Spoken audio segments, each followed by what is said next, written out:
Hi, welcome to the Daddy Kerb's Farm Kitchen. I've been waiting for just the right moment to show you guys the kombucha bottle review. This is the kombucha bottle that I've only used for a couple weeks now.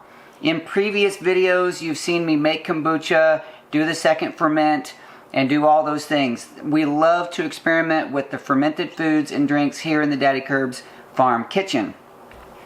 Well, this was an exciting thing for me because most of the bottles that I've been using have been recycled tea bottles and things like that. These were purchased specifically on Amazon for the kombucha brew. And the reason I purchased them was that they are 18-ounce, small, heavy-duty glass with a lid that has a silicone seal, hopefully to get that good seal on that second fermentation. So how did it work? Well, that's what I'm going to talk about right now. I've only finished two. This is the second time that I've finished a brew cycle of kombucha in these bottles. The first time worked great. Wasn't quite as fizzy as I had hoped, but I think that was more of a temperature concern than a sealed bottle concern. So let's go ahead and crack this open. By the way, the lids, here's a part of the review. The lids are really sturdy and nice, but they're a little hard to grip. So I've been using one of these little silicone round disc to grab it. Let's see if we can get a fizz. A little bit, a little bit.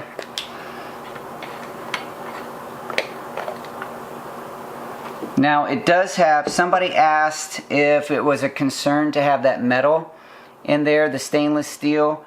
And I don't think so because the brew doesn't actually touch it, but I don't know. It does have that nice silicone seal in there to seal up real well.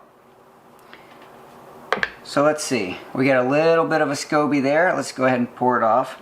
We're going to pour this in here and taste it. This is the acai berry that I brewed last time.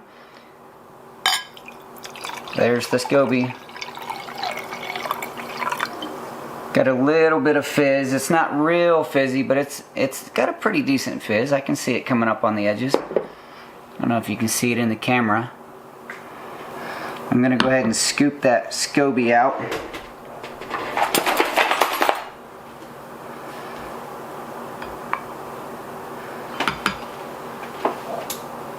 So the bottle itself is real heavy duty. I don't think you can get a better glass bottle. So most of this review is going to have to be about the lid because the glass bottle, I think it's perfect. It's got a nice heavy bottom, real thick walls. It's going to take a lot to break that. And it's just a really nice size. 18 ounces for a second brew. Most of the time I would use 16-ounce bottles because that's more of a typical size. But I really like that size right there. Let's see if we got any fizz in there. Yep. Not a lot. There's a little. This was a juice that I had tried. This is only the second time. I did it the first time when I showed you the last video titled Perfect Kombucha. And I really enjoyed the flavor. It's the acai juice. And then this time, this is the first bottle of this second brew cycle that I've opened so far.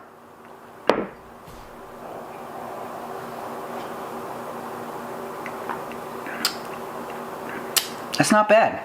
Not bad at all. Some of the features of this bottle: the lid itself has a stainless steel coating over plastic, has the carry handle, which makes it kind of nice if you're, taking it across the room or out with you somewhere. There's also another feature that I didn't show last time. One added benefit for this style bottle that I'm using right now is that they actually come with a little neoprene sleeve. See if I can put it on without spilling it. That would give a little added protection, some insulation, maybe block some light if you have a very light pantry that you're storing your kombucha in, and give a little bit of insulation. Maybe it would help with temperature. I don't really know if that would be a big benefit, but it's just kind of a carry You know, it has a belt strap.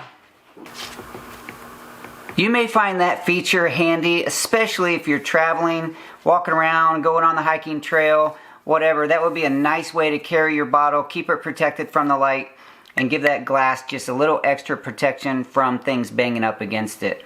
Honestly, I don't know if it will have much benefit in the brew cycle unless you were using it to help shelter your kombucha brew from the light. So that's just a nice little added feature with those bottles. Some of the other jars that I've used for fermenting besides these new bottles here are regular canning jars. This is actually a tall pint. I've used that and they work fine. They have the regular lids.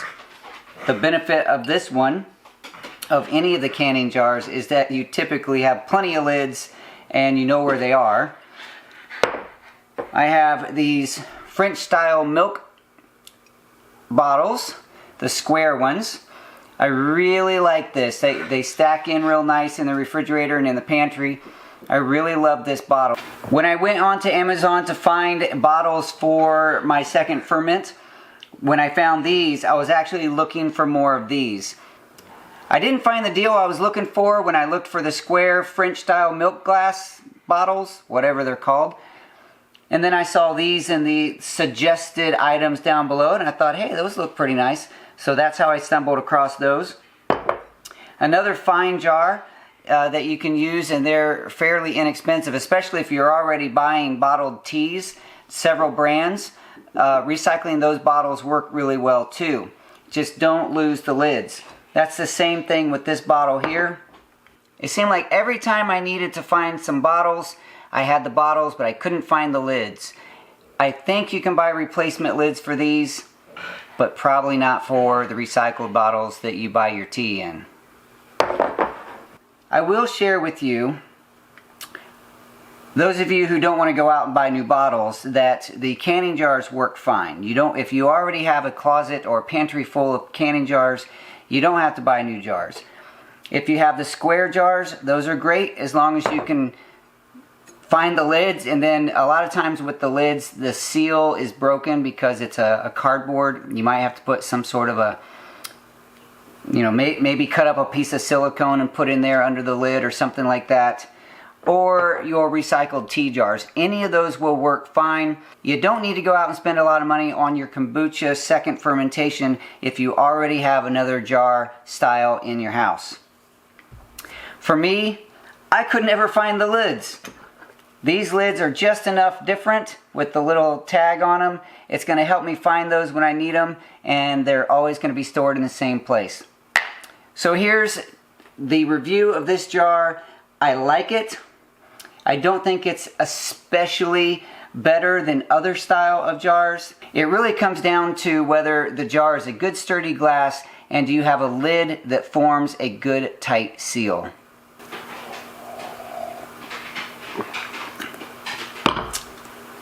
If you're brand new to my channel and you've never seen any of my kombucha videos, I will have a playlist.